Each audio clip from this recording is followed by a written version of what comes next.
안녕하세요. 이번 시간에는 제가 옵션 거래를 할 때 어떻게 종목을 선택하는지에 대해 나누어 보고자 합니다.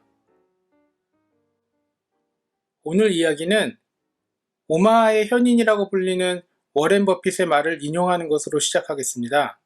이 워렌 버핏의 말을 제가 옵션 거래를 할 주식을 선정하는데 가장 기본적인 원칙으로 생각하고 있거든요.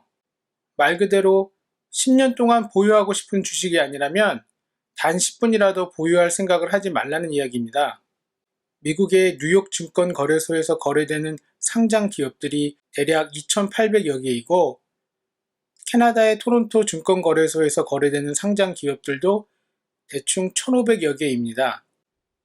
단순히 미국의 S&P 500 지수에 포함된 기업들만 해도 500개나 되므로 어떤 회사의 주식을 거래할지 저는 이 워렌 버핏의 조언을 기본으로 해서 몇 가지 사항들을 고려해서 정하고 있습니다.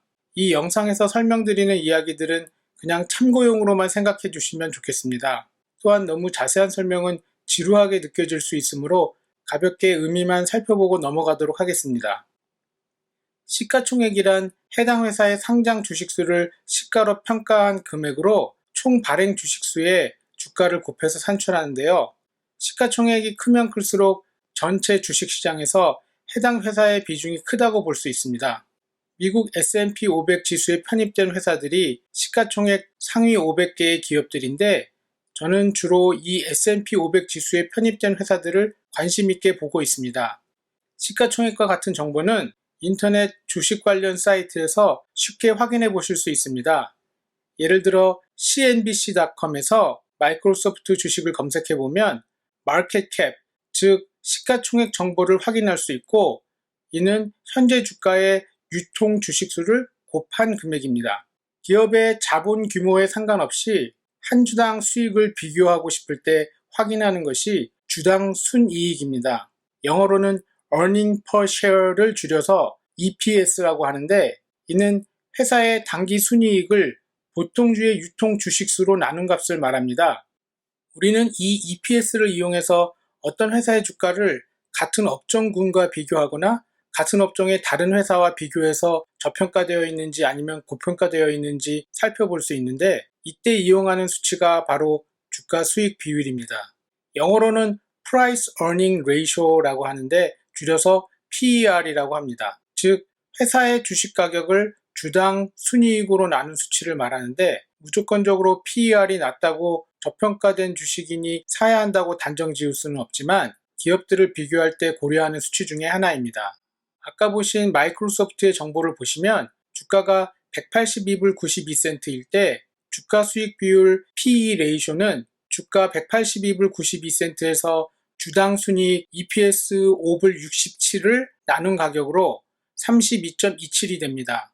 주당 순수익이 높을수록 PE 레이쇼가 작아지므로 낮은 PER이 좋다고 볼 수 있지만 업종에 따라 수익률이 다르므로 같은 업종 내에서 비교해서 판단하는 것이 좋습니다.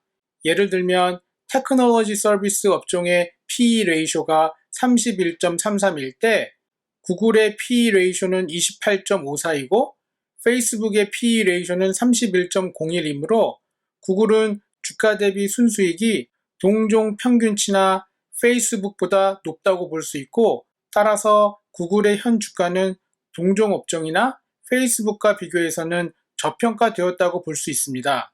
물론 이 수치만을 기준으로 투자의 판단을 내릴 수는 없지만 해당 주가가 고평가되어 있는지 저평가되어 있는지를 비교할 때 참고할 수 있습니다. 기업이 영업활동으로 수익 창출하는 능력도 한번 살펴보려고 하는데요. 법인세와 이자와 감가상각비를 차감하기 전 영업이익, 영어로는 줄여서 EBITDA라고 하는 지표를 활용해서 알아볼 수 있습니다.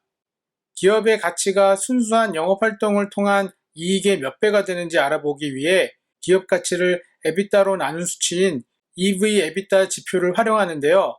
앞서 설명한 PE 레이쇼처럼 동종 업종군과의 비교나 동종 업종 내의 다른 기업과의 비교 시 사용합니다. 앞서 설명드린 PE 레이쇼가 일회성 비용 증가나 감가상각비 증가로 순이익이 왜곡될 수 있는 한계가 있어서 EV/EBITDA를 보조지표로 활용하고 있습니다.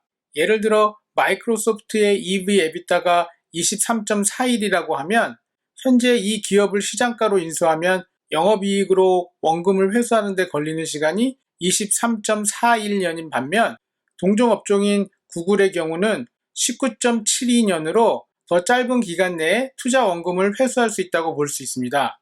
단순히 이 EV 에비타만으로 마이크로소프트와 구글을 비교한다면 주가 자체는 구글이 1440불대로 마이크로소프트의 187불대보다 높지만 구글의 주가가 마이크로소프트에 비해 저평가되어 있다고 볼 수 있습니다. 즉, EV 에비타 비율이 낮을수록 기업의 주가가 기업의 가치에 비해 저평가되었다고 판단할 수 있습니다. 다음으로 고려해 볼 만한 사항이 배당금입니다. 배당금을 주는 회사가 무조건 좋은 회사라고 볼 수 없고 당장 고배당을 유지하기 위해 미래의 성장 투자를 희생하는 경우에는 오히려 이 기업의 미래는 불투명해질 것입니다. 하지만 꾸준히 배당을 지급하는 기업의 경우 대체적으로 재무 건전성이 좋다고 볼 수 있습니다. 배당금을 주는 회사들에 대해서는 다음번에 따로 영상을 올려보도록 하겠습니다.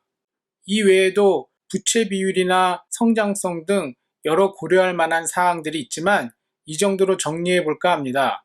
그 밖에 평상시에 실생활에서 접하는 기업들 중 호감이 가는 기업들을 눈여겨보고 투자할 수도 있습니다. 예를 들면 저는 개인적으로 아이폰, 맥북 프로, 아이패드 등의 애플의 제품들을 많이 사용하고 있고 커피는 스타벅스를 즐기고 운동화는 나이키를 선호합니다. 이렇듯 예전에도 있었고 지금도 주변에서 쉽게 접할 수 있고 향후에도 꾸준히 성장할 것 같은 회사의 주식을 눈여겨보기도 합니다.